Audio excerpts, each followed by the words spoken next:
আসসালামু আলাইকুম রহমতুল্লাহ। সম্মানিত দর্শক, আপনারা ঠিকই দেখছেন। ইসলামী ব্যাংকের সাবেক চেয়ারম্যান চিঠি দিয়েছেন বাংলাদেশ ব্যাংকের গভর্নরকে। বিষয় ছিল এস আলমের দুর্নীতি। এস আলম কিভাবে দুর্নীতি করেছে এবং কি তার ফসল। যেমন ২০১৬ সালে এই ব্যাংকটিতে ১৩,০০০ প্লাস কর্মী ছিল, বর্তমানে সেটা ২০,০০০ প্লাস। অর্থাৎ এই ৮-৯ হাজার কর্মী আ এস আলম কোনো প্রকার পরীক্ষা ছাড়াই নিয়োগ দিয়েছে। এই বিষয়গুলো সেই চিঠিতে আলোকপাত করা হয়েছে এবং কিছু সুপারিশ করা হয়েছে। আমরা সেই বিষয়গুলো জানব। চলুন আমরা জেনে আসি। সাবেক যেই চেয়ারম্যান, ওনার নাম হলো ইঞ্জিনিয়ার মোস্তফা আনোয়ার। এই চিঠিতে আরও স্বাক্ষর করেছিলেন সাবেক অডিট ডিভিশনের হেড শহীদুল ইসলাম।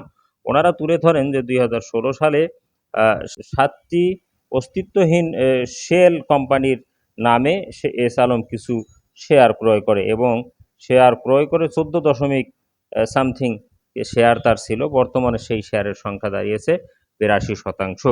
এই ৮২% শেয়ার নিয়ে সে যেন বনে গেছে একচ্ছত্র মালিক এবং তখন এমপ্লয়ির সংখ্যা ছিল ১৩,৫৩৯ জন।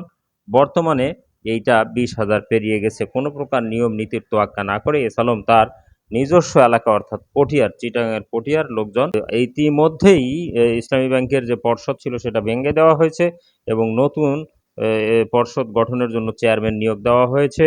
অধ্যাপক ডক্টর আবু আহমেদ, উনি অর্থনীতিবিদ এবং ঢাকা বিশ্ববিদ্যালয়ের সাবেক অধ্যাপক। ধন্যবাদ সকলকে। আল্লাহ হাফেজ।